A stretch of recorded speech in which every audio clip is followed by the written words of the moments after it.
विद्या विचारी तो परोपकारी।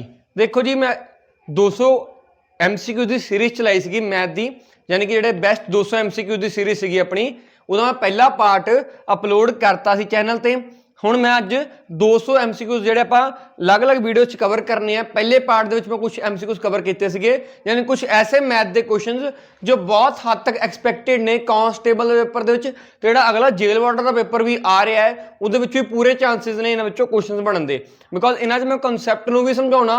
इसका मतलब ये नहीं है भी कंसैप्ट नहीं कराया जाऊगा, कंसैप्ट भी उसी तरीके, यानी ये एवरेज का क्वेश्चन कढ़ने का तरीका भी दसूंगा मैं। ठीक है जी। सो आप क्वेश्चन शुरू करते हैं जी। पहला आप परसेंटेज का क्वेश्चन लेने हैं जी। परसेंटेज का क्वेश्चन देखो की होंगे जी, कहते दो उम्मीदवार एक चुनाव विच खड़े होंदे हन, एक चुनाव विच खड़े होंदे हन, एक उम्मीदवार नूं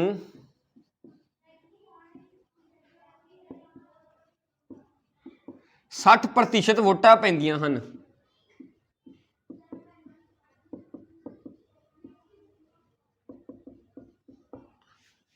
ठीक है जी। ते ओह 2000 वोटां नाल जित जाता है।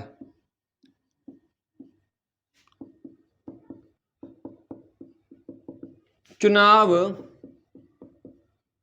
विच कुल कितनियां वोटां पईयां, चुनाव विच कुल कितनियां वोटां पईयां, कितनियां वोटां पईयां। हुण ध्यान नाल देखियो जी, इस कहंदा जी दो उम्मीदवार ने एक चुनाव दे विच।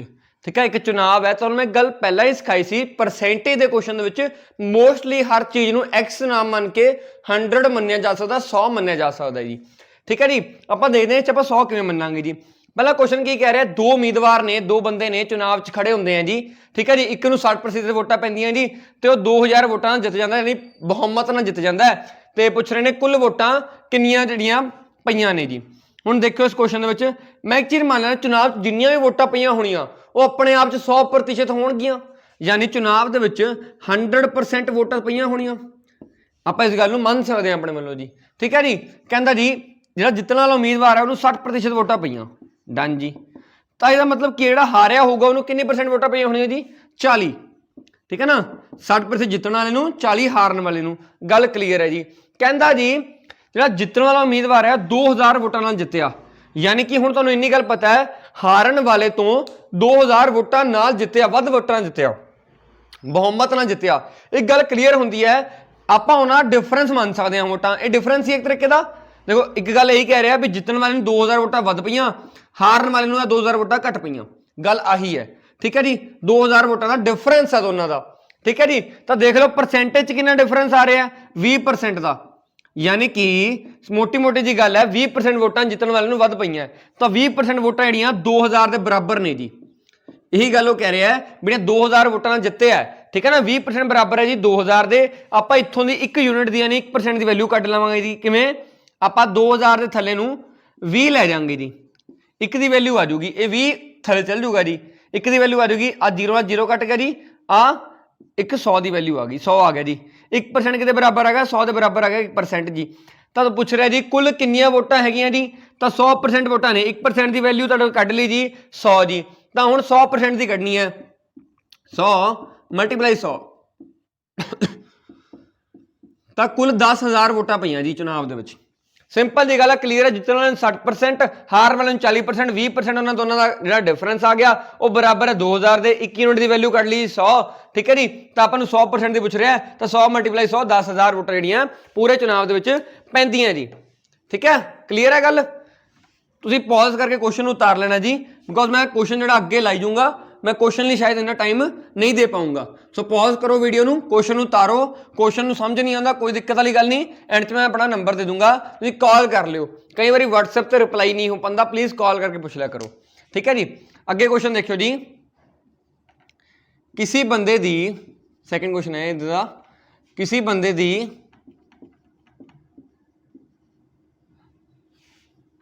आमदन दा 20% ਉਹ ਖਾਣ ਤੇ ਅਤੇ 40% ਫੀਸ ਤੇ ਖਰਚ ਦਿੰਦਾ ਹੈ।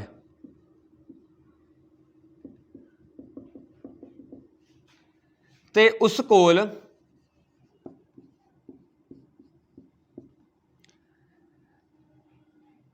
4000 रुपए, ਜੇ 4000 ਨਾਲ ਲਿਖੋ ਇੱਥੇ ਲਿਖਿਓ 8000 रुपए, 8000 रुपए ਬਚ ਜਾਂਦੇ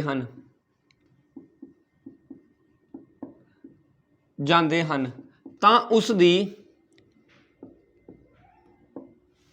ਮੰਥਲੀ ਸੈਲਰੀ ਜਾਂ ਫਿਰ ਆਪਾਂ ਕਹਿ ਸਕਦੇ ਹਾਂ ਉਹਦੀ ਆਮਦਨ ਦੱਸੋ। ਉਸ ਦੀ ਆਮਦਨ ਦੱਸੋ, ਆਪਾਂ ਉਹਦੀ ਆਮਦਨ ਨੂੰ ਦੱਸਣਾ ਜੀ। ਆਮਦਨ ਦੱਸੋ ਜੀ। ਹੁਣ ਇਸ ਕੁਐਸਚਨ ਨੂੰ ਧਿਆਨ ਨਾਲ ਪੜ੍ਹੋ ਜੀ। ਦੇਖੋ ਤੁਹਾਨੂੰ ਇੱਕ ਚੀਜ਼ ਪਹਿਲਾਂ ਹੀ ਕਰਾਤੀ ਸੀ, ਆਮਦਨ ਦੀਆਂ ਦੋ ਚੀਜ਼ਾਂ ਹੋ ਸਕਦੀਆਂ, ਜਾਂ ਤਾਂ ਬਚਤ ਹੋਊਗੀ, ਜਾਂ ਤਾਂ ਆਮਦਨ ਚੋਂ ਬਚਤ ਕਰ ਸਕਦੇ ਹਾਂ, ਜਾਂ ਆਪਾਂ ਖਰਚਾ ਕਰ ਸਕਦੇ ਹਾਂ। यानी खर्चा प्लस आमदन, खर्चा प्लस बचत नूं प्लस करके अपने को आमदन आ जाती है। दो ही यूज ने, या तो बचत या खर्चा, होर कोई यूज नहीं है। या तो बचत होगी या अपना खर्चा होगा जी आमदन का। तो उधर कहता जी हुण आपां नूं आमदन पता नहीं इत्थे भी किन्ने उहदी आमदन किन्नी होगी। इत्थे आपां मन सकते हैं जी 100% आमदन होगी। कोई भी चीज़ अपने आप दे विच 100% होंदी है। Anything in this world is 100% of itself, यानी कि कोई भी चीज़ अपना 100% होंदी है जी। ठीक है जी। सपोज करो जी 100% है जी उहदी आमदन, 100% है जी उहदी आमदन। कहता जी उसने 20% खर्चता, यानी 100 का 20%, मैं तुहानूं दस्सिया सी 100 का 20% 20 हुंदा है, 100 का 80% 80 हुंदा है। इसी करके 100 नूं मनण नूं कुछ भी मान सकते हो। 100 नूं मनण दा तरीका क्यों हुंदा जी, बिकॉज 100 का 20% 20 है, 100 का 80% 80 है। ठीक है जी। हुण कहता जी 100 का 20% उन्हें खर्चता खाण ते जी, तो 20% खर्चता जी, तो 20 माइनस हो जाऊगा जी, कितना रह गया 80% रह गया जी उहदे कोल। कहता जी फिर उसने 40% खर्च कर दिता फीस ते, 40% खर्च करता जी होर फीस ते, कितना बचा उसको 40% रह गया। यानी एक ही आ गई उसकी बचत आ गई। आ दोनों खर्चे आ गए, ठीक है जी, आ उसकी बचत आ गई जी। तो बचत कितनी दे रखी है 8000, 40 यूनिटा बराबर, यानी 40 जड़ियाँ है परसेंट बराबर है जी 8000 के। तो 1 यूनिट की वैल्यू कट सकते हैं जी, उवें ही 1 यूनिट की वैल्यू या 1% की वैल्यू कटनी है, तो 8000/40 कटिंग करने से पहले 0 कट लो जी। फिर आ देखो 4 1 का 4 2 का, 2 + 2 0 200 बचा जी। तो 1 यूनिट की वैल्यू कितनी आ गई 200 आ गई जी। 1 यूनिट की वैल्यू पूछ के दे रहा जी, उसकी आमदन पूछ रहा है। तो आमदन कितनी है जी 100% जी, 1% बराबर है 200 के, तो 100 × 200, तो आंसर आ जाऊगा जी थोड़े को 20000। तो 20000 उसकी आमदन सी। तो 20000 उसकी जी आप कहने सैलरी या आमदन आप कह सकते हैं उसकी सी जी। ठीक है जी। क्लीयर है। तो वैसे बहुत सिंपल तरीके मैं इस चीज़ को समझा रहा भी परसेंटेज का कोई भी क्वेश्चन तुम एवं कढ़ सकते हो, यानी कि इतों ही तुम्हें परसेंटेज क्लीयर हो गई होनी गल भी परसेंटेज का कोई भी क्वेश्चन आ जाए असं इसको इस तरीके 100 मन के कढ़ सकते हैं जी। अगे क्वेश्चन देखियो जी, आप क्वेश्चन हम औसत का चकते हैं, बिकॉज ये मिक्स क्वेश्चन की सीरीज होगी। इस सीरीज मिक्स क्वेश्चन मिलणगे तुहानूं। कहते जी एक परिवार विच 10 बंदे हैं,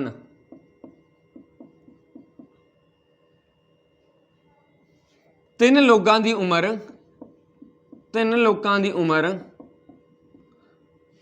ना लिखो करो, 3 लोगों की आमदन लिख लो। आमदन 3 लोगों की आमदन जी है वो 14000, ठीक है जी, 14000, 13000 अते 14000 है। तो प्रति मैंबर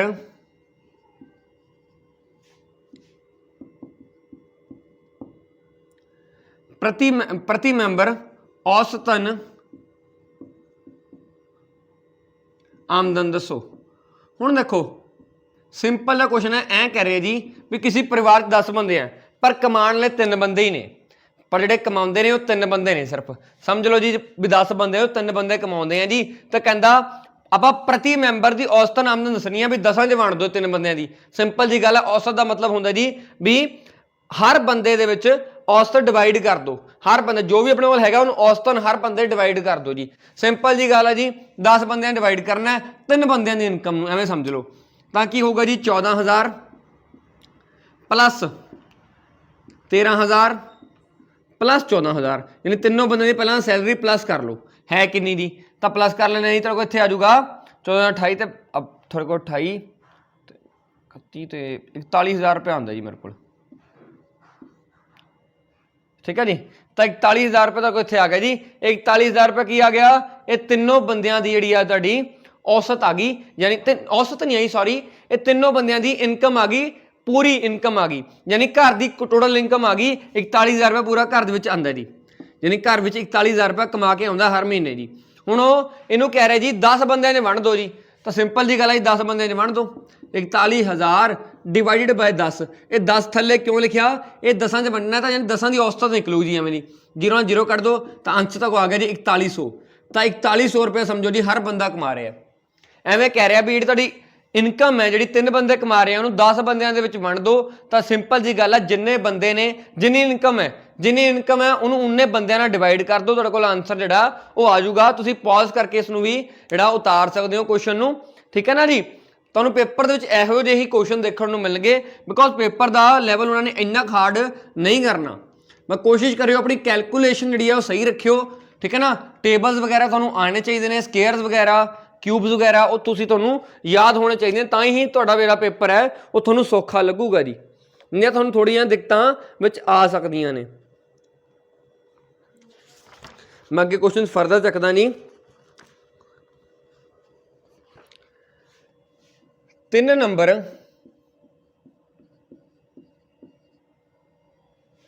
4:5:6 ਦੇ अनुपात ਵਿੱਚ ਹਨ ਅਤੇ ਉਹਨਾਂ ਦੀ औसत 30 है, यानी औसत कहता एवरेज 30 है, तो सब तो वड्डा नंबर दसो। हुण सिंपल जी गल है जी, एक ध्यान नाल इत्थे गल देखियो, इस क्वेश्चन ना 2 तरीके के क्वेश्चन आते हैं, एक तो आ गया औसत वाला, एक आउंदा सिंपल, यानी कि जो सिंपल क्वेश्चन आता 30 लैके क्वेश्चन सॉल्व हो जाता है, ठीक है ना। मैं क्वेश्चन सॉल्व कराऊंगा, मैं वो भी दस दूंगा भी सिंपल क्वेश्चन किवें दा हुंदा है ते औसत वाला क्वेश्चन किवें डिफरेंट है सिंपल क्वेश्चन नालों जी। आ देखो 3 नंबर ने जी 4, 5 और 6 के अनुपात विच ने, इन्हां विचों पहली गल तो उन्हें क्या किया, सब तो वड्डा नंबर दसो। सब तो वड्डा नंबर 4 वाला होगा, 5 वाला होगा या 6 वाला होगा। पहली गल क्लीयर है जी, उन्हें पूछा कि 6 वाला नंबर पूछा, ठीक है जी। ये आप नंबर दसना किन्ना है। हुण एक गल क्लीयर है भी 3 नंबरों की औसत है, यानी 3 नंबरों की औसत है, यानी कला कला नंबर 30 हैगा। 3 बंदियां की औसत 30 है जी, तो नहीं कला बंदा 30 हैगा, तो 3 का प्लस कितना हो गया जी 90। 3 का प्लस कितना हो गया 90, बिकॉज इतने औसत गिवन है। जो सिंपल 30 गिवन होंदा फिर मैं 30 लैके क्वेश्चन कर दिंदा, पर इतने औसत गिवन है तो ही 30 तीनों की गिवन है भी एक बंदा 30 कमाउंदा है या 30 बेसिकली कमाउंदा नहीं है, 30 उसके कोल नंबर है ने, ठीक है ना। तो तिना के 90 हो गए जी। हुण सिंपल गल क्लीयर है जी, यानी मेरे को टोटल 3 90 है, 3 का टोटल 90 है, गल क्लीयर होगी। हुण इन्हों की कर लो जी, इन्हों सिंपल एक्स ही मान लो, ऐ करते हैं, यानी कहता 3 नंबरों का टोटल किया ना 90, तो आप एक्स ही मान लें। देखो ठीक है जी, इहदे बराबर है 90, ये भी जोड़ है, ये 3 जोड़ 90 के बराबर है, आप कढ़ ली चीज़, ठीक है जी। इन्हों जोड़ दो, इतने को इतने आ जाए जी 15 एक्स बराबर आ गया 90 के जी। आप 15 थले लै जाओ जी 90 के, डिवाइड कर दो। हुण सिंपल जी गल है, कटिंग करनी है, कटिंग च तुसीं उलझिया ना करो, सिंपल 5 तो कटिंग 2 तो 3 तो 5 तो करनी शुरू कर दिया करो। वैसे तो सीधा सीधा कटदा जी 6 तो कट रहा सीधा, 15 1 का 15 6 का 90 जी, तो एक्स की वैल्यू कितनी आ गई 6 आ गई जी। तो उन्हें किहड़ी वैल्यू पूछी है तो सब तो वड्डा नंबर, सब तो वड्डा नंबर किहड़ा है 6x, तो 6x की वैल्यू कट दो जी, 6 × 6 36 आ गया, ठीक है जी। जो पूछ लेना सब तो छोटा नंबर, तो आप 4x की वैल्यू कटते जी, वो भी कट के दिखा देना तुहानूं 4x की, तो 4 × 6 आप एक्स की वैल्यू पुट कर रहे हैं, ठीक है जी। तो अपना आंसर आ गया 24, ये सब तो छोटा नंबर आ गया, ये सब तो वड्डा नंबर आ गया। तो इस क्वेश्चन में बस यही है भी औसत नूं ध्यान नाल पढ़ना, ਬਿਕੋਜ਼ ਔਸਤ ਦੇ ਵਿੱਚ ਬੱਚੇ ਗਲਤੀ ਕਰਦੇ ਨੇ, ਇਹਦਾ ਟੋਟਲ ਕਈ ਵਾਰੀ 30 ਲਿਖ ਦਿੰਦੇ ਨੇ, ਉਹ ਬਹੁਤ ਵੱਡੀ ਗਲਤੀ ਹੁੰਦੀ ਹੈ, ਉਹਦੇ ਨਾਲ ਹੀ ਕੁਐਸਚਨ ਗਲਤ ਹੋਣੇ ਸ਼ੁਰੂ ਹੁੰਦੇ ਨੇ। ਸੋ ਇਸ ਦਾ ਖਾਸ ਧਿਆਨ ਰੱਖਣਾ ਵੀ ਉਰੇ 30 ਨਾ ਲਿਖ ਕੇ ਤਿੰਨਾਂ ਦੀ ਔਸਤ ਗਿਵਨ ਹੈ ਨਾ, ਤਾਂ ਤਿੰਨਾਂ ਦੀ ਔਸਤ ਨੂੰ ਹੀ ਜਿਹੜਾ ਪਲੱਸ ਕਰਕੇ 90 ਆਊਗਾ ਉਰੇ ਆਨਸਰ। ਆਹ ਜਿਹੜੀ ਗਲਤੀ ਹੈ ਇਹ ਨਾ ਕਰਿਓ, ਇਹ ਸਿਲੀ ਮਿਸਟੇਕ ਅਕਸਰ ਹੋ ਜਾਂਦੀ ਹੈ, ਇਹ ਅਕਸਰ ਦੇਖੀ ਗਈ ਮਿਸਟੇਕ ਹੈ, ਸਭ ਤੋਂ ਜ਼ਿਆਦਾ ਜਿਹੜੀ ਕੀਤੀ ਜਾਂਦੀ ਹੈ ਬੱਚਿਆਂ ਦੁਆਰਾ। ਬਾਕੀ ਇਹ ਕੁਐਸਚਨਾਂ ਦਾ ਲੈਵਲ ਵਧੀਆ ਲੈਵਲ ਦਾ ਕੁਐਸਚਨ ਨੇ, ਯਾਨੀ ਕਿ ਤੁਹਾਨੂੰ ਦੋਨੋਂ ਪੇਪਰਾਂ ਦੇ ਵਿੱਚ ਜੇਲ੍ਹ ਵਾਰਡਰ ਤੇ ਤੁਹਾਡਾ ਜਿਹੜਾ ਕਾਂਸਟੇਬਲ ਹੈ ਦੋਨਾਂ 'ਚ ਜਿਹੜੀ ਹੈ ਮਦਦ ਕਰਨਗੇ। ਮੇਰੀ ਕੋਸ਼ਿਸ਼ ਤਾਂ ਹੀ ਸੀ ਵੀ ਆਹ 200 MCQs ਤਾਂ ਹੀ ਤੁਹਾਡੇ ਮੂਹਰੇ ਲੈ ਕੇ ਆਏ ਜਾਣ, ਵੀ ਤਾਂ ਕਿ ਤੁਹਾਨੂੰ ਐਵੇਂ ਲੱਗੇ ਵੀ ਹਾਂ ਯਾਰ ਵੀ ਸਾਡਾ ਅਸਲ 'ਚ ਲੈਵਲ ਹੈ ਕੀ, ਸਾਨੂੰ ਪਤਾ ਲੱਗੇ ਵੀ ਅਸੀਂ ਕਿੰਨੇ ਕੁ ਹੁਣ ਵੀ ਕਿੰਨੇ ਕੁ ਪਾਣੀ 'ਚ ਆ। ਮੁੱਦਾ ਗੱਲ ਸਾਰਾ ਇਹੀ ਹੁੰਦਾ ਜੀ।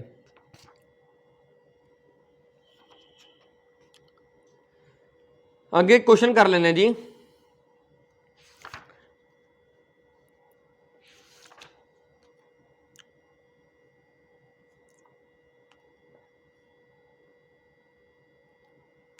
ਅੱਗੇ ਸਾਨੂੰ ਕੁਐਸਚਨ ਕਹਿੰਦਾ ਜੀ,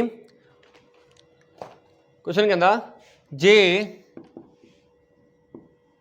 किसी चीज़ का मुल 20% घटा दिता जाता है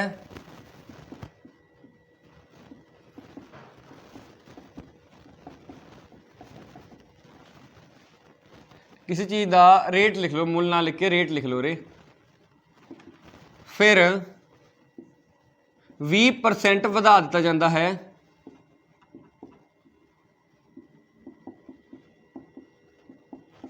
ਤਾਂ अंत उस दे रेट विच की फर्क पिया। हुण च बच्चे गलती की करते नहीं, वो सिंपल लिख देंगे ने सीधा, कहते ने पहला 20% घट गया फिर 20% वध गया, या पहला जिहड़ा हैगा 20% घट गया, वो कहते हैं 20% पहला घट गया फिर 20% वध गया, ਉਹਦੇ ਵਿੱਚ ਕੋਈ ਫਰਕ ਨਹੀਂ ਪਿਆ। ਆਹ ਸਭ ਤੋਂ ਵੱਡੀ ਗਲਤੀ ਹੁੰਦੀ ਹੈ ਜਿਹੜੀ ਆਪਾਂ ਕੁਐਸਚਨ ਦੇਖਦੇ ਸਾਰ ਹੀ ਆਨਸਰ ਨੂੰ ਟਿਕ ਲਾਉਣ ਦੀ ਕਰਦੇ ਹਾਂ, ਬਿਕੋਜ਼ ਉਹਨੇ ਆਪਸ਼ਨ ਦਿੱਤੇ ਹੁੰਦੇ ਆ ਵੀ ਕੋਈ ਫਰਕ ਨਹੀਂ ਪਿਆ, ਫਲਾਣਾ ਫਰਕ ਪਿਆ ਤੇ ਫਲਾਣਾ ਫਰਕ ਨਹੀਂ ਪਿਆ। ਆਪਾਂ ਦੇਖਦੇ ਹਾਂ ਕੋਈ ਫਰਕ ਨਹੀਂ ਪਿਆ, ਆਪਾਂ ਟਿਕ ਲਾਉਂਦੇ ਹਾਂ ਜੀ ਪਹਿਲਾਂ 20% ਘਟਾਤਾ ਫਿਰ 20% ਵਧਾਤਾ, ਤਾਂ ਉਹ ਗਲਤੀ ਹੁੰਦੀ ਹੈ। ਇਸ ਨੂੰ ਕਰਨ ਦਾ ਤਰੀਕਾ ਸਮਝਿਓ ਜੀ। ਹੁਣ ਸਪੋਜ਼ ਕਰੋ ਉਹੀ ਗੱਲ ਆ ਗਈ, ਪਹਿਲਾਂ ਤਾਂ ਆਪਾਂ ਨੂੰ ਪਤਾ ਨਹੀਂ ਵੀ ਰੇਟ ਹੈ ਕਿੰਨਾ ਦੀ, ਸਿਰਫ ਰੇਟ ਮੰਨ ਲਓ ਜੀ 100% ਜਾਂ 100 ਰੁਪਏ ਚੀਜ਼ ਮੰਨ ਲਓ, ਐਂ ਕਰੋ 100 ਰੁਪਏ ਚੀਜ਼ ਮੰਨ ਲਓ ਜਾਂ 100% ਮੰਨ ਲਓ, ਤੁਹਾਡੀ ਮਰਜ਼ੀ ਹੈ। 100 ਮੰਨ ਲੈਣਾ ਕਿਸੇ ਚੀਜ਼ ਨੂੰ। ਪਹਿਲਾਂ ਜੀ ਕਹਿੰਦਾ ਰੇਟ 20% ਘਟਾ ਦਿਓ, 100 ਦਾ 20% ਕਿੰਨਾ ਆ ਗਿਆ ਜੀ, 100 ਦਾ 20% ਕੱਢ ਕੇ ਦਿਖਾ ਦੇਣਾ। ਦੇਖੋ 100 ਦਾ 20% 20 ਆਉਂਦਾ ਜੀ, ਤਾਂ 20 ਰੁਪਏ ਘਟ ਗਿਆ ਜੀ, ਚੀਜ਼ ਰਹਿ ਗਈ 80 ਰੁਪਏ ਦੀ। ਸਿੰਪਲ ਜੀ ਗੱਲ ਆ ਗਈ। ਹੁਣ ਇੱਥੇ ਤੱਕ ਤਾਂ ਸਾਰੇ ਕੱਢ ਲੈਂਦੇ ਨੇ। ਹੁਣ ਉਹ ਕਹਿੰਦਾ ਜੀ ਫਿਰ 20% ਵਧਾ ਦਿੱਤਾ ਜਾਂਦਾ ਹੈ, ਯਾਨੀ ਕਿ ਪਹਿਲਾਂ ਰੇਟ ਜਿਹੜਾ ਘਟਿਆ ਸੀਗਾ ਉਹ 100 ਤੇ ਘਟਿਆ ਸੀਗਾ, ਹੁਣ ਜਿਹੜਾ ਰੇਟ ਵਧੂਗਾ ਨਾ ਉਹ 80 ਤੇ ਵਧੂਗਾ, ਬਿਕੋਜ਼ ਚੀਜ਼ ਨੂੰ ਹੁਣ 80 ਰੁਪਏ ਦੀ ਚੀਜ਼ ਹੈ ਆਪਣੇ ਕੋਲ, ਉਹ 100 ਦੀ ਰਹੀ ਨਹੀਂ। ਤਾਂ ਹੁਣ ਜਿਹੜਾ 20% ਨਿਕਲਣਾ ਉਹ 80 ਦਾ 20% ਨਿਕਲਣਾ ਹੈ, ਯਾਨੀ 80 ਦਾ 20%, ਇਹ ਹੁਣ 80 ਰੁਪਏ ਦੀ ਚੀਜ਼ ਦਾ 20% ਨਿਕਲਣਾ ਹੈ। ਇਹ 20% ਹੁਣ 100 ਦਾ ਨਹੀਂ ਨਿਕਲੂਗਾ, ਬਿਕੋਜ਼ 100 ਦੀ ਚੀਜ਼ ਹੀ ਨਹੀਂ ਰਹੀ, ਹੁਣ ਚੀਜ਼ ਜਿਹੜੀ ਆ 80 ਦੀ ਰਹਿ ਗਈ। ਤਾਂ 80 ਦਾ 20% ਜੀ ਕੱਢਣ ਦਾ ਉਹੀ ਤਰੀਕਾ, ਕਟਿੰਗ ਕਰ ਲੈਂਦੇ ਆ ਜੀ। ਤਾਂ 8 2 ਦਾ 16 ਆ ਗਿਆ, ਯਾਨੀ ਆਹ 16 ਰੁਪਏ ਜਿਹੜਾ ਹੈਗਾ ਆਹ ਵਧਾਇਆ ਗਿਆ। ਹੁਣ ਜਿਹੜਾ ਵਧਾਇਆ ਗਿਆ ਤਾਂ ਪਲੱਸ ਹੋ ਜਾਊਗਾ ਜੀ, ਪਲੱਸ 16, ਤਾਂ ਆਨਸਰ ਕਿੰਨਾ ਆ ਗਿਆ 96 ਰੁਪਏ। ਯਾਨੀ ਚੀਜ਼ ਜਿਹੜੀ 100 ਰੁਪਏ ਦੀ ਸੀਗੀ ਉਹ ਹੁਣ 96 ਦੀ ਰਹਿ ਗਈ। ਤਾਂ ਉਹਦੇ ਵਿੱਚ ਕੀ ਫਰਕ ਪਿਆ, ਉਹਨੂੰ 4% ਦਾ ਲਾਸ ਹੋਇਆ, 4% ਦਾ ਲਾਸ ਹੋਇਆ। ਤਾਂ ਇਹ ਦਾ ਆਨਸਰ ਹੈ। ਧਿਆਨ ਨਾਲ ਕਰਿਓ ਇਸ ਕੁਐਸਚਨ ਨੂੰ, ਬਹੁਤ ਜ਼ਿਆਦਾ ਗਲਤੀ ਕੀਤੀ ਜਾਂਦੀ ਇਸ ਕੁਐਸਚਨ ਦੇ ਵਿੱਚ, ਤਾਂ ਹੀ ਮੈਂ ਇਸ ਕੁਐਸਚਨ ਨੂੰ ਮੁੱਖ ਰੱਖਦੇ ਪਹਿਲਾਂ ਹੁਣ ਇਸੇ ਕਰਕੇ ਕਰਾ ਰਿਹਾ ਵੀ ਸਿੰਪਲ ਜੀ ਗੱਲ ਹੈ। ਜਿਹੜਾ ਹੁਣ ਬਾਅਦ ਦਾ ਜਿਹੜਾ 80% ਚੋਂ ਨਿਕਲੂਗਾ, ਜਿਹੜਾ 20 ਜਿਹੜਾ ਦੇਖੋ ਸਿੰਪਲ ਜੀ ਗੱਲ ਹੈ, ਕੋਈ ਚੀਜ਼ ਨੂੰ ਮੈਂ ਪਹਿਲਾਂ ਵਧਾ ਦਿੰਦਾ, ਠੀਕ ਹੈ ਨਾ। ਸਪੋਜ਼ ਕਰੋ ਇਹੀ ਕੁਐਸਚਨ ਮਗਰ ਆਪਾਂ ਕਰ ਲੈਂਦੇ ਹਾਂ ਵੀ ਇੱਥੇ ਘਟਾਇਆ ਸੀਗਾ ਇੱਥੇ ਵਧਾ ਦਿੱਤਾ, ਆਪਾਂ 20% ਵਧਾਤਾ, ਫਿਰ ਆਪਾਂ ਕਹਿੰਦੇ ਹਾਂ 30% ਘਟਾਤਾ। ਇੱਕ ਹੋਰ ਕਰਕੇ ਦੇਖ ਲੈਂਦੇ ਹਾਂ, ਯਾਨੀ ਪ੍ਰੈਕਟਿਸ ਵੀ ਹੋ ਜੂਗੀ, ਠੀਕ ਹੈ ਨਾ, ਪ੍ਰੈਕਟਿਸ ਵੀ ਹੋ ਜੂਗੀ ਜੀ। ਸਿੰਪਲ ਚੀਜ਼ ਹੈ, 100 ਨੂੰ ਮੰਨ ਲਓ ਚੀਜ਼ ਦਾ ਮੁੱਲ ਹੈਗਾ 100 ਰੁਪਏ ਜੀ, ਪਹਿਲਾਂ 20% ਵਧਾਤਾ, 100 ਦਾ 20% 20 ਹੁੰਦਾ, ਆਪਾਂ ਕੱਢਿਆ ਸੀਗਾ ਜੀ, ਤਾਂ 20% ਵਧਾਤਾ, ਪਲੱਸ ਕਰ ਦਿਓ 20 ਦੀ, ਚੀਜ਼ ਹੋ ਗਈ 120 ਦੀ। ਹੁਣ ਜਿਹੜਾ ਅਗਲਾ 30% ਘਟਾਇਆ ਜਾਊਗਾ ਨਾ ਉਹ 120 ਚੋਂ ਘਟਾਇਆ ਜਾਊਗਾ, 120 ਦਾ 30%, 120 ਦਾ 30% ਕੱਢੋ ਜੀ, 120 ਦਾ 30%, 0 0 ਕੱਢ ਦੋ, 0 0 ਕੱਢ ਦੋ, ਤਾਂ 12 3 ਦਾ 36 ਆ ਗਿਆ। ਜਿਹੜਾ 36 ਰੁਪਏ ਹੈ, ਹੁਣ 36 ਰੁਪਏ ਘਟਾਵਾਂਗੇ ਇਸ ਚੋਂ ਆਪਾਂ, -36 तो -36 करांगे चीज़ रह जाऊगी 84 रुपए की यानी चीज़ च कितना फर्क पिया जी 100 रुपए की चीज़ 84 रह गई तो कितना फर्क पिया -16% का यानी उन्होंने लॉस हो गया 100 रुपए चीज़ तो उन्होंने 16% का लॉस हो गया ठीक है ना जी एवं प्रॉफिट भी आता जरूरी नहीं है ये तो इतफाक का लॉस आ गया वैल्यू करके ठीक है ना तो प्रॉफिट तो लॉस दोवें आते हैं बस ये ध्यान रखना है भी जो दूजी वैल्यू है दूजी वैल्यू ते ही कढ़नी है भी वो गलती नहीं करनी जी गलती आप गलती माइनर गलती है तो होंगी सब तो ज़्यादा है यानी बच्चे ये सब तो ज़्यादा गलती कर लेंगे सिंपल जी भी पहला 20% वधा दो जी 120 की होगी फिर कहता जी 30% घटा दो जो 30% है 120 तो निकलूगा हूँ बिकॉज चीज़ का मुल जो चेंज हो चुका है चीज़ का मुल 30% या 20% नहीं रहा चेंज हो चुका है तो इस गल का खास ध्यान रखना हूँ ये गलती होनी नहीं चाहिए बिकॉज इस हूँ गलती का कोई दायरा बचिया नहीं है बिकॉज मैं इस तू बहुत थोनू इस क्वेश्चन का आने का चांस भी सब तो ज़्यादा होंगे परसेंटेज ਇਹੋ ਜਿਹੇ क्वेश्चन सब तो ज़्यादा आते हैं बिकॉज बच्चे को लगता भी शायद सानू आउंदा बहुत ज़्यादा तो एग्जामिनर में लगता यार बच्चा तो कहूगा भी ये सिंपल क्वेश्चन पाता इन्होंने बट एग्जामिनर भी सियाणा है अगला भी कहता भी थोड़ा दिमाग थोड़ा लाना पैना तो उही दिमाग थोड़े तो वो लवा रहे जी ठीक है तो इस क्वेश्चन को तुम हुण खुद भी अटैम्प्ट करके इहो जिहा देखी जाना कोशिश करते रहो बाकी हो ही जाना यार पेपर का कोई इन्ना औखा आना नहीं मुद्दा ही है तुसीं उसनूं बस ध्यान नाल पढ़ी जाओ जी कहना जी अगे क्वेश्चन देखियो एक आदमी ने 47,000 की एक मशीन खरीदी एक मशीन खरीदी अते 3,000 रिपेयर ते खर्चे यानी 3,000 रुपये रिपेयर ते खर्चता मशीन की फिर मशीन 52,000 ते वेची हुणे वेची की गल आ गई जी यानी ये क्वेश्चन हो गया तो प्रॉफिट एंड लॉस का तो कितना प्रॉफिट परसेंट होया या कितना प्रॉफिट होया प्रॉफिट तो मैं निकल जूगा तो प्रॉफिट परसेंट कितना है एवं कर लो तो प्रॉफिट परसेंट कितना है हुण सिंपल जी गल है प्रॉफिट परसेंट का फॉर्मूला तो मैं लिखाया हुआ सीगा प्रॉफिट अपॉन CP मल्टीप्लाई 100 ठीक है जी प्रॉफिट परसेंट का फॉर्मूला होंगे जिसनों नहीं पता लिख लियो ठीक है जी हुण कहना कोई चीज़ 47,000 की मैं लैके आया यानी कि CP 47,000 का हो गया 3,000 रुपया रिपेयर से खर्चता यानी कि आप मैनू ही खर्चा पे ना जो CP है हुण मैनू खर्चा पिया मैनू मुल्ची पिया खर्चा तो 50,000 रुपया CP हो गया हुण इत्थे CP नूं ध्यान नाल ही लेना है 50,000 लेना है कोई ट्रांसपोर्ट होवे कोई रिपेयर होवे वो सारा खर्चा दुकानदार नूं पिया तो दुकानदार का मुल 50,000 रुपया हो गया ये हो गया CP थोड़ा हो गया 50,000 रुपया तो CP हुण कितना है 50,000 रुपया SP कितना है SP थोड़ा है 52,000 रुपया सिंपल है SP तो उन्हें दे ही रखिया जी हुण वो कहंदा जी उसनूं कितना प्रॉफिट यानी कितना लाभ होया ठीक है जी 50,000 चीज़ 52,000 से बेचती यानी 2,000 का प्रॉफिट होया जी ये तो आ गई प्रॉफिट की वैल्यू उन्हें पूछा प्रॉफिट परसेंट का फॉर्मूला आ थोड़े मुझे लिखिया पे जी इत्थे की करना है फॉर्मूले भर दो बस वैल्यू प्रॉफिट कितना है 2,000 का जी CP कितना है 50,000 जी मल्टीप्लाई 100% कढ़न का कटिंग कर देने जी बचा 20/5 जी ठीक है सिंपल कटिंग करोगे आंसर आ गया 4% तो उसनों 4% का इत्थे प्रॉफिट होया सिंपल कढ़ना है प्रॉफिट परसेंट का तो लॉस परसेंट का फॉर्मूला ध्यान रखियो लॉस परसेंट के बस लॉस आ जाता थले CP ही रहूगा मल्टीप्लाई 100 आ जाऊगा ठीक है जी तो प्रॉफिट परसेंट तो लॉस परसेंट का क्वेश्चन आने के पूरे चांस होंगे हैं तो इस क्वेश्चन का खास करके ध्यान रखियो भी क्वेश्चन को कढ़ना किवें तरीका हर क्वेश्चन का इवें रहूगा उपर प्रॉफिट थले CP मल्टीप्लाई 100 ठीक है जी बाकी इसी तरीके मैं सीरीज़ में चलाता रहूँगा मेरी कोशिश यही रही है जी वधिया तो वधिया क्वेश्चन तुहाडे लई छाण के लैके आए जावन भी तां कि तुहाडे पेपर च आ सकण मैं इररेलीवेंट कंटेंट नहीं लैके आउंदा भी असी मैं व्यूज़ लई काम नहीं करता आपां काम उस लई करीदा है मेहनत नाल काम करो वधिया काम करो थोड़ा कर लो पर वधिया करो सो ये करके ही तुहानूं कोई दिक्कत आउंदी है तो इस नंबर पर कॉल कर लियो जी कोई भी इशू आउंदा है जो मैं बिजी होया मैं कोशिश करूँगा तुहाडा कॉल फिर भी किस तरीके चक्कण दी ठीक है जी कोई दिक्कत आती है ग्रेस अकैडमी ऐप डाउनलोड कर लो जी तो target of Punjab exams target of Punjab exams ਤੋਂ ਸਾਡਾ ਟੈਲੀਗ੍ਰਾਮ ਚੈਨਲ ਹੈ ਜੀ, ਇਸ ਨੂੰ ਜੁਆਇਨ ਕਰ ਲਓ। ਇਹਦੇ ਵਿੱਚ ਤੁਹਾਨੂੰ ਪਹਿਲਾਂ ਤੋਂ ਪਹਿਲਾਂ ਨੋਟੀਫਿਕੇਸ਼ਨ ਮਿਲ ਜੂਗੀ ਜਦੋਂ ਵੀ ਕੋਈ ਵੀਡੀਓ ਜਿਹੜੀ ਆ ਪਾਈ ਜਾਂਦੀ ਹੈ। ਬਾਕੀ ਕੋਸ਼ਿਸ਼ ਇਹੀ ਕਰੋ ਜੀ ਇਸ ਵੀਡੀਓ ਨੂੰ ਉੱਥੇ ਤੱਕ ਪਹੁੰਚਾਓ ਜਿਸ ਨੂੰ ਇਹਦੀ ਬਹੁਤ ਲੋੜ ਹੈ। ਮੈਂ ਕੋਸ਼ਿਸ਼ ਕਰੂੰਗਾ ਇਸ ਸੀਰੀਜ਼ ਨੂੰ ਚਲਾਈ ਜਾਣ ਦੀ। ਬਸ ਤੁਸੀਂ ਐਵੇਂ ਕਰੋ, ਮੈਨੂੰ ਕਮੈਂਟ ਕਰਕੇ ਜ਼ਰੂਰ ਦੱਸ ਦਿਆ ਕਰੋ ਵੀ ਯਾਰ ਵੀਡੀਓ ਕਿਵੇਂ ਦੀ ਲੱਗੀ, ਮੈਨੂੰ ਉਹਦੇ ਨਾਲ ਮੋਟੀਵੇਸ਼ਨ ਮਿਲਦੀ ਹੈ। ਸੋ ਪਲੀਜ਼ ਮੈਨੂੰ ਮੋਟੀਵੇਸ਼ਨ ਜਿਹੜੀ ਹੈ ਦਿਆ ਕਰੋ ਜੀ ਵੀ ਵੀਡੀਓ ਬਹੁਤ ਸੋਹਣੀ ਲੱਗੀ ਆ, ਜਿਵੇਂ ਦੀ ਵੀ ਲੱਗੀ। ਅਗਰ ਤੁਹਾਨੂੰ ਕਿਤੇ ਲੱਗਿਆ ਵੀ ਕਿਤੇ ਵੀਡੀਓ 'ਚ ਤੁਹਾਡੀ ਬਹੁਤ ਗਲਤੀ ਹੈ, ਮੈਨੂੰ ਉਹ ਵੀ ਦੱਸੋ, ਠੀਕ ਹੈ ਨਾ। ਜੇ ਤੁਹਾਨੂੰ ਗਲਤੀ ਲੱਗਦੀ ਹੈ ਤਾਂ ਉਹ ਵੀ ਦੱਸੋ। ਸੋ ਪਲੀਜ਼ ਜਿੰਨਾ ਤੁਸੀਂ ਇਸ ਨੂੰ ਸ਼ੇਅਰ ਕਰ ਸਕਦੇ ਹੋ, ਜਿਨ੍ਹਾਂ ਲੋਕਾਂ ਨੂੰ ਲੋੜ ਹੈ ਉਦ ਤੱਕ ਸ਼ੇਅਰ ਕਰੋ। ਤੁਹਾਡਾ ਬਹੁਤ ਬਹੁਤ ਧੰਨਵਾਦ।